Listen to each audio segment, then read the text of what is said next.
Welcome to my channel Studies. Friends, we are going to study today concept of chemistry part 4th, elements, compounds and mixture. आज हम लोग जो पढ़ने जा रहे हैं वो कंसेप्ट ऑफ केमिस्ट्री का 4th पार्ट है, जिसमें हम लोग पढ़ेंगे कि एलिमेंट्स क्या होते हैं, कंपाउंड्स क्या होते हैं और मिक्सर क्या होते हैं and what is the difference between compound and mixer. तो आइए शुरू करते हैं और पहले हम ये जानते हैं कि एलिमेंट्स क्या होता है। जब हम बात एलिमेंट्स की करते हैं तो एलिमेंट्स एक वाइडर एरिया में यूज होने वाला वर्ड होता है और हम ये देखते हैं कि केमिस्ट्री के टर्म में हम इसको किस तरीके से यूज कर सकते हैं। सपोज दैट कि एक कंपाउंड है, तो अगर कोई एक कंपाउंड है या फिर कोई एक सब्सटेंस है जो कुछ इस तरीके से रिप्रेजेंट किया गया है, H2SO4 हाइड्रोसल्फ्यूरिक एसिड है ये। तो इस केस में अगर कहा जाए कि हाइड्रोसल्फ्यूरिक एसिड में कौन कौन से एलिमेंट होते हैं, तो हमें ये देखना पड़ेगा कि यहाँ पर किस किस चीज़ से मिलकर हुए बना हुआ है। आप इसमें देखेंगे तो इसमें 3 चीज़ें पाई जाएंगी, H, S एंड O। ये 3 एलिमेंट्स हैं और ये जो बना हुआ है ये 3 एलिमेंट से मिलके बना हुआ है। तो कहने का मतलब ये है कि जो हमारा एलिमेंट्स होता है, elements is an important part of something. किसी एक चीज़ का इम्पोर्टेंट पार्ट होता है जो इन्वॉल्व होता है उसको बिल्ड में, बनाने में, उसके एग्जिस्टेंस में वो बहुत बड़ा इम्पोर्टेंट रोल प्ले करता है। अब अगर हम बात करें, suppose that we are talking about oxygen और हाइड्रोजन, और ये क्वेश्चन माइंड में उठता है कि ये हाइड्रोजन क्या है या फिर ये ऑक्सीजन क्या है। तो फिर यहाँ पे हम इसके और नीचे वाले लेवल पे जाएंगे और फिर देखेंगे कि ऑक्सीजन किस किस चीज़ से मिलकर बना हुआ है। तो ऑक्सीजन या हाइड्रोजन की हम बात ना करें, बल्कि जितने भी एलिमेंट्स हैं, अब उस एलिमेंट्स के अंदर एलिमेंट्स हैं जो इलेक्ट्रॉन, प्रोटॉन एंड न्यूट्रॉन से मिलके बना हुआ है, उसे भी हम एलिमेंट्स ही कहते हैं। तो हमें यहाँ पर ये देखना होता है कि जब हम एलिमेंट्स की डेफिनेशन करते हैं तो किस तरीके से, किस रेफरेंस में हम करते हैं, ये हमें देखना होता है। अगर हम कंपाउंड की बात करेंगे तो कंपाउंड में जो एलिमेंट्स होते हैं एक एक करके कि किस किस एलिमेंट से मिलके बना हुआ है, तब वो एलिमेंट का वहाँ पर मतलब कुछ और होगा। अगर किसी एक एलिमेंट के पार्टिकुलर की बात करें कि वो किस एलिमेंट से मिलके बना हुआ है, तो उस केस में इलेक्ट्रॉन, प्रोटॉन एंड न्यूट्रॉन होंगे जो एलिमेंट कहे जाते हैं। सपोज दैट ऑक्सीजन किस से मिलके बना, तो आपका आंसर यही होगा कि oxygen electron, proton and neutron से मिलके बना हुआ है। तो ये सब उसके एलिमेंट्स होंगे। अब वही बात करें हैं हम कि अगर ये H2O है, जिसे कॉमन नेम में हम जल बोलते हैं, वाटर बोलते हैं, और इसको 2 चीज़ें इसमें मिले हुए हैं, हाइड्रोजन एंड ऑक्सीजन, हाइड्रोक्साइड इसे कहा जाता है केमिस्ट्री की भाषा में। तो इसमें भी 2 एलिमेंट्स हैं, एक आपका हाइड्रोजन है और दूसरा ऑक्सीजन है। तो आई होप कि आप एलिमेंट्स के विषय में समझ गए होंगे। ये एक यूनिट लेवल की बात करता है। एक यूनिट लेवल का मतलब ये है कि जो भी कुछ हम बात कर रहे हैं किसी चीज़ के एलिमेंट का, उसमें कौन कौन से सब्सटेंस इन्वॉल्व है, हम उसकी बात कर रहे हैं। ओके, अब आते हैं और देखते हैं हम कंपाउंड एंड मिक्सर का। तो मान लीजिए कि जब हम प्योरिटी की बात करते हैं, if we talk about purity, तो प्योरिटी की जब हम बात करते हैं तो उस केस में हम ये देखते हैं, जैसे मान लीजिए कि मिल्क है। अब ये मिल्क या फिर वाटर, क्या ये वाटर प्योर है?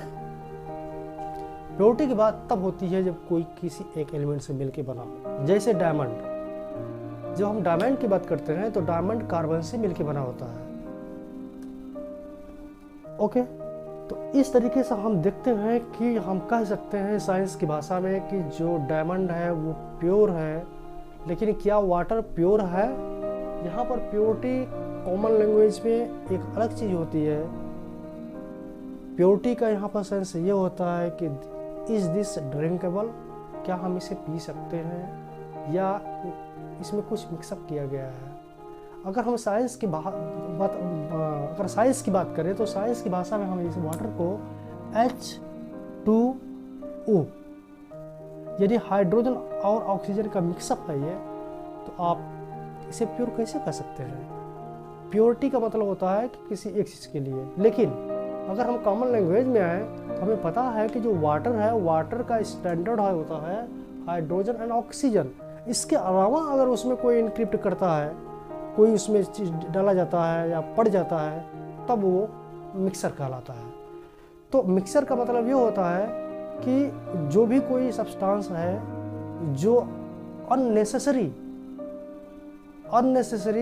अगर उसमें चला जाए तो फिर वो मिक्सर हो जाता है, या फिर नेसेसरली या विलिंगली भी हम लोग क्या करते हैं कि उसे डाल देते हैं। और डालने का एक रीज़न होता है, एक ज़रूरी चीज़ें होती है उसमें, जो हम अभी चर्चा करेंगे कि किस तरीके से मिक्सर्स का हम यूज करते हैं और उसके क्या फ़ायदे होते हैं।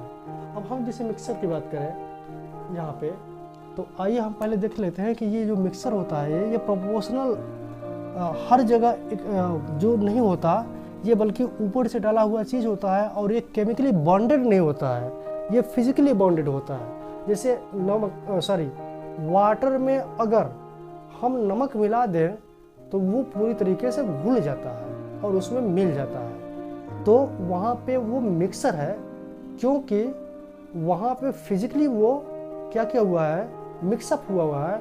अगर आप चाहते हैं तो फिजिकली आप उसे अलग कर सकते हैं। सपोज दैट कि अगर आप वाटर में नमक घोले हुए हैं तो इन दोनों की प्रॉपर्टी अलग अलग है। वाटर की प्रॉपर्टी अलग है एंड जो नमक है NaCl उसकी प्रॉपर्टी अलग है, बिल्कुल अलग है।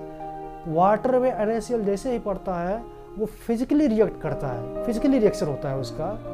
लेकिन अगर आप उसे सेपरेट करना चाहते हैं तो आप क्या करोगे, आप उसको हीट पे रखो। आपको पता है कि मेल्टिंग पॉइंट जो है NaCl की वो बहुत हाई है रेदर देन वाटर के अपेक्षा।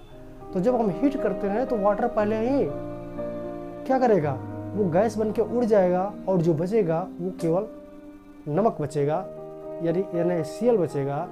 तो इस तरीके से हम फिजिकली किसी भी मिक्सर को जो मिक्स है उसको हम अलग कर सकते हैं, चाहे उसको हम फिल्टर कर लें, छान लें, या फिर हीट वगैरह करके उसको अलग किया जा सकता है। लेकिन जब हम बात करते हैं कंपाउंड की, तो कंपाउंड में ऐसा नहीं होता। ये केमिकली रिएक्टेड होते हैं और इन्हें केमिकल्स के द्वारा, जो साइंटिफिक मेथड के द्वारा ही इनको सेपरेट किया जा सकता है। तो ये जो मिक्सर है, मिक्सर में दो प्रकार के मिक्सर होते हैं, एक होमोजीनियस होता है और एक नॉन होमोजीनियस होता है। होमोजीनियस का मतलब ये होता है कि वो हर जगह ऐसा मिल जाता है जैसे कि वो कंपाउंड हो, या हम ये कह सकते हैं कि पता ही नहीं चलता कि क्या दोनों अलग अलग हैं। तो होमोजेनियस का मतलब होता है कि distributed everywhere in equal ratio में हर जगह वो डिस्ट्रीब्यूट होगा। जबकि नॉन होमोजेनियस होगा या फिर हेट्रोजीनियस जो होगा, ये हेट्रोजीनियस, इसमें पता चल जाता है कुछ पार्टिकल्स जो होते हैं जब हम उस पर लाइट जलाते हैं। जैसे मान लीजिए कि कोई एक सॉल्यूशन है, सॉल्यूशन में अगर हम लाइट जलाते हैं तो उसमें छोटे छोटे कण जो होते हैं आपको तैरते हुए दिखाई देते हैं। इसका मतलब ये है कि वो पूरी तरीके से उसमें घुला मिला नहीं होता है और वो जाके नीचे सेटल्ड हो जाता है। वैसे भी कभी हम कप का सिरप लेते हैं या फिर मल्टीविटामिन्स का सिरप लेते हैं तो उसमें ऊपर लिखा होता है कि शेक वेल बिफोर यूज, यानी यूज करने से पहले आप अच्छी तरीके से हिला लें, क्योंकि ये हेट्रोजीनियस होता है, जिसे बोलते हैं हम सस्पेंशन एंड सॉल्यूशन में अंतर होता है। सस्पेंशन जो होता है वो इक्वली डिस्ट्रीब्यूटेड नहीं होता, वो नीचे जाके बैठ जाता है, जबकि सॉल्यूशंस होते हैं इसके छोटे कण इस तरीके से एडजस्ट होते हैं कि ये पता ही नहीं चलता कि ये अलग से है, वो उसमें इन्वॉल्व हो जाता है। तो ये मिक्सर का प्रयोग हम इसलिए करते हैं, कभी कभी तो मेडिसिन में कर लेते हैं ज़रूरत के हिसाब से। अब सपोज दैट कि अगर आपको गोल्ड का कोई भी ज्वेलरी बनाना है, कोई भी गहना बनाना है, तो जो गोल्ड होता है, प्योर गोल्ड, आप उससे बना ही नहीं सकते, क्योंकि वो इतना सॉफ्ट होता है, उसका कोई शेप एंड साइज आप नहीं दे पाएंगे।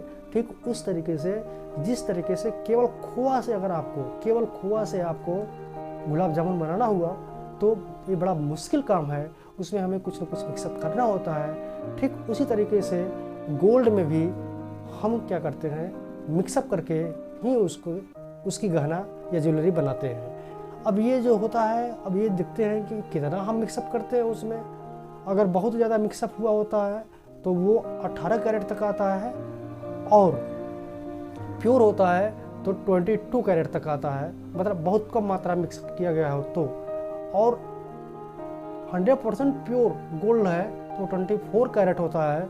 24 कैरेट का मतलब ये है कि you are not able to build any jewellery without mixing them in anything. तो इस तरीके से हम देख सकते हैं कि मिक्सर का यूटिलाइजेशन होता है। अब आते हैं हम कंपाउंड की बात करते हैं। तो ये जो कंपाउंड्स होते हैं, ये कंपाउंड्स केमिकली बॉन्डेड होते हैं, और बॉन्डेड होने के बाद इनकी जो प्रॉपर्टी होती है वो चेंज हो जाती है। सपोज दैट,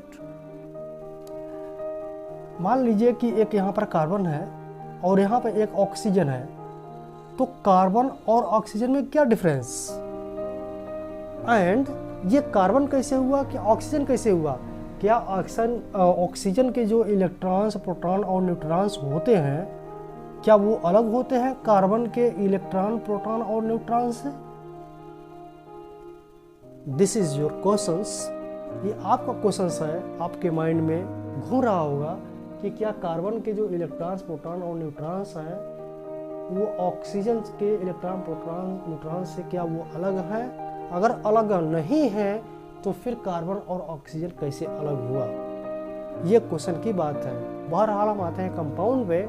जब कोई चीज़ कंपाउंड होता है तो उस केस में उसकी प्रॉपर्टी भी चेंज होती है, और साथ ही साथ स्टेट्स भी उसके चेंज हो सकते हैं। जैसे NaCl, ये आपका फार्मूला है नमक का, और आप जानते हैं कि नमक हमारे शरीर के लिए कितने फायदेमंद है। लगभग हर एक फूड में जो नमकीन वाला बनाया जाता है उसमें इसको मिलाया जाता है। लेकिन आपको ये जानकर हैरानी होगी कि जो ये सोडियम है ये पॉइजन होता है, और उस तरीके से क्लोराइड भी एक पॉइजन है।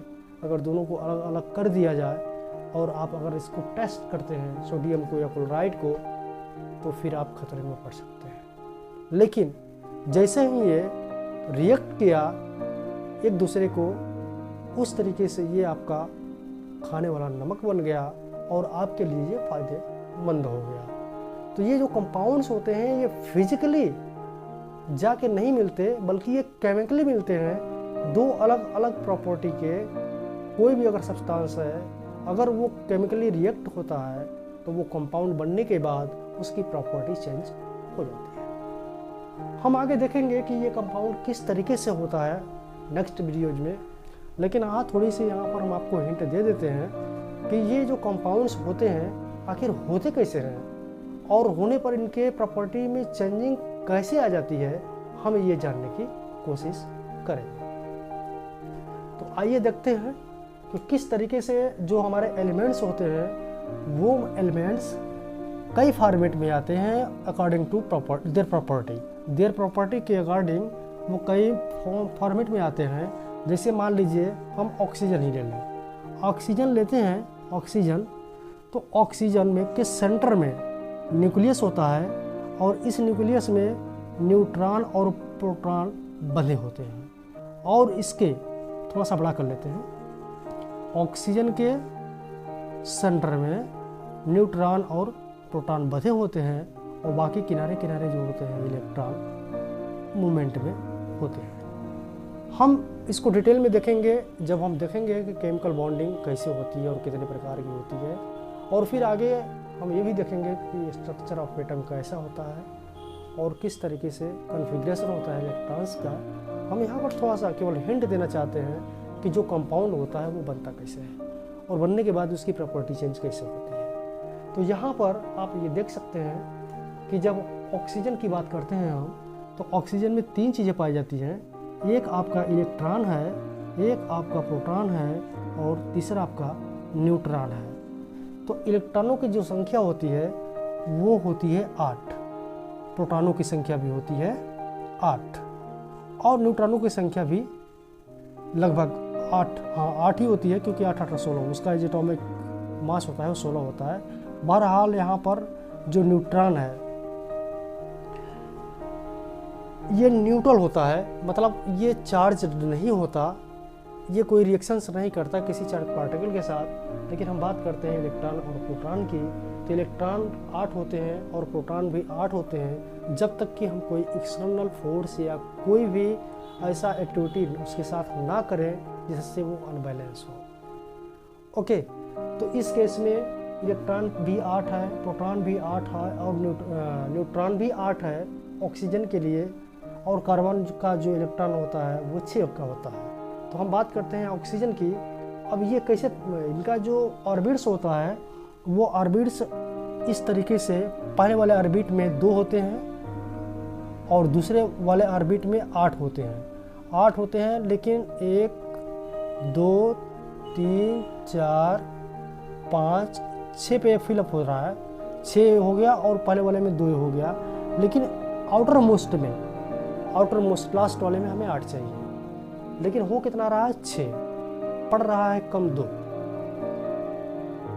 जब तक ये आउटर मोस्ट 8 नहीं हो जाता तब तक ऑक्सीजन के जो एटम्स होते हैं वो स्टेबल नहीं रह सकते, वो खुराफात करते रहते हैं, वाइब्रेट करेंगे, मूवमेंट करेंगे और कोई भी प्रॉपर्टी होल्ड भी नहीं करेंगे जब तक कि वो स्टेबल ना हो जाए। यानी एक ऑक्सीजन का जो अणु होता है, एटम्स होता है, उसके लिए स्टेबल होने के लिए 2 इलेक्ट्रॉन्स की ज़रूरत होती है। अब इसके पास 2 ऑप्शंस हैं, या तो फिर कोई ऑक्सीजन मिल जाए या तो फिर ऑक्सीजन के अलावा कोई और चीज़ें मिल जाए, कोई और एलिमेंट्स मिल जाए, ताकि ये उससे इलेक्ट्रॉन्स ले सके। और ऐसा तभी हो सकता है जब वो कोई चीज़ हो वो मेटल हो। अगर नॉन मेटल है तो ये शेयर करते हैं। तो कहने का मतलब ये है कि पहले वाले में तो 2 इलेक्ट्रॉन और दूसरे वाले में 6 इलेक्ट्रॉन, 1 2 3 4 5 6। अब एक और आता है ऑक्सीजन का एटम। अब एक आने के बाद पहले वाले में 2 इसके पास भी होते हैं और लास्ट वाले में 1 2 3 4 5 6 7 6 तक जाएंगे। तो 1 3 2 5 और 1 6। अब ये भी स्टेबल है, ये भी घूम रहा है, परेशान है, डिस्टर्ब है। क्यों? ताकि वो बैलेंस कर सके, बैलेंसिंग हो सके। तो जब बैलेंसिंग हो सके तो ये क्या करता है, जैसे ऑक्सीजन और ऑक्सीजन के एटम्स मिलते हैं, ये इससे लेने की कोशिश करता है, तो ये क्या करता है, शेयर कर लेता है। इसका मतलब ये कि ये इससे लेगा और ये इससे लेगा। अब इसको लगेगा कि 6 हमारे पास था, 1 मैं ले लिया हूँ, 7 हो गया। इसको लगेगा कि मेरे पास 6 था, 1 इससे ले लिया, 7 हो गया। फिर दोबारा क्या करेंगे कि फिर वो बॉन्डिंग करेंगे। इसके बाद अब इसको लगेगा कि हमारे पास 8 हो गए हैं, 6 ऑलरेडी हमारे पास थे, 2 हमने ले लिया है। और इसको भी लगेगा कि हमारे पास ऑलरेडी 6 थे और 2 हमने इसको ले लिया है। तो ये 8 के हो गए। जब ये 8 के हो गए तो ये स्टेबल हो गए। तो स्टेबल होने के बाद उनकी में प्रॉपर्टी होल्ड हो जाती है। इसका मतलब ये हुआ कि अब ये एटम ना होकर ये मॉलिक्यूल हो गया। यही कारण है कि एलिमेंट्स के जो मॉलिक्यूल्स होते हैं ऑक्सीजन के, वो O2 से डिनोट करते हैं। तो यहाँ पर हम देख सकते हैं कि जो एलिमेंट्स हैं वो स्टेबल होने के लिए, जैसे आर्गन है उसका आउटर मोस्ट में 8 इलेक्ट्रॉन्स होते हैं, तो उसे कोई परेशानी नहीं होती है। सिंगल एटम सिंगल मॉलिक्यूल का काम करता है, यानी पूरी प्रॉपर्टी वो होल्ड करता है। लेकिन ऑक्सीजन, हाइड्रोजन जो होता है, हाइड्रोजन भी सिंगल होता है और आउटर मोस्ट के लिए उसको 2 चाहिए होता है। वो भी परेशान रहता है, इधर उधर घूमता रहता है। लेकिन अगर कोई हाइड्रोजन उसको मिल जाता है तब भी वो कंबाइन करके H2O होता है। इस तरीके से जो एलिमेंट्स होते हैं वो मोनोटॉमिक हो सकते हैं, यानी सिंगल एटम्स का खुद मॉलिक्यूल्स बना सकते हैं, यानी पूरी प्रॉपर्टी को होल्ड कर सकते हैं, या डायटोमिक, ट्राइटोमिक, इस तरीके से ऑक्टो तक जाता है। सल्फर वगैरह के जो होते हैं 8 से मिलके बने होते हैं। हम इसके विषय में आगे चल के डिटेल में बात करेंगे, लेकिन फिलहाल हमें ये देखना था कि किस तरीके से यहाँ पर कंपाउंड होता है। तो यहाँ पर ऑक्सीजन जो है, अब ऑक्सीजन के 2 एटम्स मिले हैं, लेकिन है तो इसमें ऑक्सीजन का एलिमेंट 2 एटम, तो ये एलिमेंट होगा। लेकिन इसके पास आसपास में जैसे ही हाइड्रोजन आया, इस O2 के पास जैसे ही हाइड्रोजन आया और आप इसको इतना एनर्जी दिए कि वो दोनों शेयर कर रहे थे O2, यानी इस तरीके से जो ये शेयर कर रहे थे, इतना आप एनर्जी दीजिए कि ये अलग अलग हो जाएं। और अगर कहीं ऑक्सीजनली या हाइड्रोजन मिल जाता है तो क्या करेंगे कि ऑक्सीजन दूसरे ऑक्सीजन का साथ छोड़ के वो हाइड्रोजन के साथ हो लेता है। ठीक उसी तरीके से ये ऑक्सीजन उस ऑक्सीजन का साथ छोड़ के, बॉन्डिंग छोड़ के हाइड्रोजन के साथ हो लेता है। अक्सर देखने में आया है कि अगर आपको ऑक्सीजन या हाइड्रोजन में जो रिलेशंस होते हैं ये बहुत ज़्यादा रिएक्टिविटी के होते हैं, यानी कोई भी एलिमेंट को छोड़कर ये आपस में मिल जाते हैं। तो इस तरीके से H2O का ये एक फॉर्मेट बनता है जो वाटर का काम करने लगता है। तो इस तरीके से एलिमेंट में आप देखे होंगे कि मोनोटॉमिक, डायटोमिक, ट्राइटोमिक से लेकर ऑक्टो तक होता है। इस तरीके से यहाँ पर एलिमेंट बनते हैं। और जो Na होता है, सोडियम एंड Cl, तो ये प्लस एंड माइनस का फोर्स होता है जो दोनों को कंबाइन कर देता है। कंबाइन करने के बाद ये अनबैलेंस हो जाते हैं। अनबैलेंस का मतलब कि ये इसके पास प्रोटॉनों की संख्या अधिक हो जाती है, इसके पास इलेक्ट्रॉनों की संख्या अधिक हो जाती है, जिसकी वजह से इसकी प्रॉपर्टी जो होती है वो बिल्कुल चेंज हो जाती है। और अगर आप किसी कंपाउंड को सेपरेट करना चाहते हैं तो आपको कुछ ऐसे उसमें एलिमेंट्स डालने होंगे, जैसे NaCl का कंबाइंड है। अगर आपको सोडियम अलग चाहिए या क्लोराइड अलग चाहिए तो आपको Na के साथ एक ऐसा एलिमेंट यहाँ पर देना पड़ेगा जो Cl से भी ज़्यादा रिएक्टिविटी रखता हो, तो वो Cl को छोड़कर उसके साथ कंबाइन हो जाएगा और फिर आपको क्लोरीन मिल जाएगा। इस तरीके से कंपाउंड से कोई भी चीज़ हम निकालते रहते हैं। ऑक्सीजन की फैक्ट्री होती है, ऑक्सीजन को निकालना होता है, वो ऐसे ही निकाले जाते हैं। तो आप समझ गए होंगे कि ये जो मिक्सर होता है ये क्या होता है, कंपाउंड्स क्या होते हैं और एलिमेंट्स क्या होते हैं। तो आज के लिए बस इतना ही। मिलते हैं नेक्स्ट वीडियो में नेक्स्ट टॉपिक के साथ। Thank you.